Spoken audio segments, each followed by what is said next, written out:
রাজবাড়ীতে অবৈধ চায়না দুয়ারি জালের কারখানায় অভিযান চালিয়ে বিপুল পরিমাণ অবৈধ জাল সহ মালামাল জব্দ করেছে ভ্রাম্যমাণ আদালত। অভিযানের খবর জানাতে জেলার বোয়ালিয়া চায়না দুয়ারির কারখানা থেকে সরাসরি যুক্ত হচ্ছেন প্রতিনিধি মাসুদ শিশির। এই যে ভ্রাম্যমাণ আদালত তাদের জাল সহ অবৈধ জাল সহ মালামাল জব্দ করেছে, কতগুলো জাল সেখানে জব্দ করা হয়েছে এবং তাদের বিরুদ্ধে কী ধরনের ব্যবস্থা নেওয়া হয়েছে আমাদেরকে জানাবেন।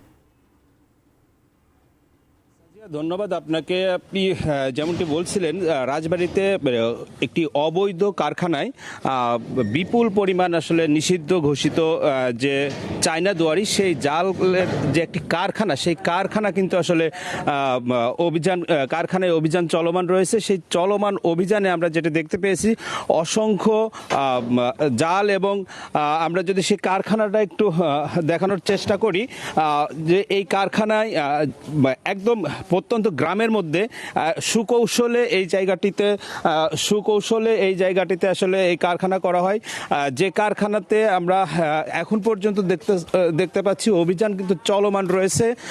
এখানে নির্বাহী ম্যাজিস্ট্রেট কালুখালীর যিনি সহকারী কমিশনার ভূমি রয়েছেন, তিনি কিন্তু আসলে এই অভিযানে নেতৃত্ব দিচ্ছেন। আমরা একটু কথা বলে নিতে চাই নির্বাহী ম্যাজিস্ট্রেট সাথে, যে আসলে কেন এবং কি জন্য আসলে এই অভিযানটা করা হলো আর কি কি আপনারা পেয়েছেন। ধন্যবাদ। আমাদের উপজেলা নির্বাহী অফিসার গোপন সূত্রে তথ্য পায় যে কালুখালী উপজেলার বোয়ালিয়া ইউনিয়ন এলাকায় চায়না দুয়ারি জাল নির্মাণের কারখানা স্থাপন করা হয়েছে এবং নিয়মিত জাল তৈরি করা হচ্ছে। সে প্রেক্ষিতে আমরা আজকে অভিযান পরিচালনা করি এবং এখানে চায়না দুয়ারি জাল তৈরির যে বিভিন্ন উপকরণ আপনারা দেখতে পাচ্ছেন, ইতিমধ্যে কিছু নিয়ে যাওয়া হয়েছে।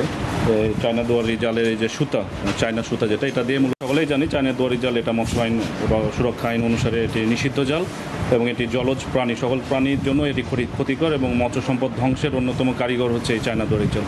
তো এই চায়না দুয়ারি জাল আমরা ফ্যাক্টরিতে যা পেয়েছি যে অবৈধ উপকরণ, সেগুলো আমরা সবগুলো জব্দ করেছি এবং পরবর্তীতে বিধি মোতাবেক এগুলো ব্যবস্থা গ্রহণ করা হবে। আর এটি যিনি স্থাপন করেছেন তিনি পলাতক রয়েছেন, তার নাম আমরা এলাকায় খোঁজখবর নিয়ে শুনেছি ইউনুস শেখ। তো তার বিরুদ্ধে নিয়মিত মামলা দায়েরের জন্য প্রয়োজনীয় নির্দেশনা প্রদান করা হয়েছে উপজেলা মৎস্য অফিসার। ধন্যবাদ। সাজিয়া, যেমনটি আপনি শুনছিলেন, নির্বাহী ম্যাজিস্ট্রেট তিনি কিন্তু বলছিলেন যে এই কারখানাটি যিনি স্থাপন করেছে আসলে এই অভিযানের সংবাদ শুনেই কিন্তু তিনি এলাকা ছেড়ে পালিয়েছেন। তাদেরকে আসলে কাউকেই খুঁজে পাওয়া যায়নি এখন পর্যন্ত। আমরা যদি বলি এখানে কালুখালী থানা পুলিশ এবং যারা রয়েছেন এবং স্থানীয় লোকজন কিন্তু আসলে উৎসুক যে জনতা, সেই জনতাও কিন্তু এখানে আছে। আমি যদি আপনাকে বলি এই চায়না দুয়ারি যে জাল, এই জালটি দেশীয় প্রজাতির সকল প্রকার মাছ নিধন করে এই চায়না দুয়ারি জালটি একদম অবৈধ। সেই কারখানা থেকেই সর্বশেষ জানাচ্ছিলাম রাজবাড়ী থেকে।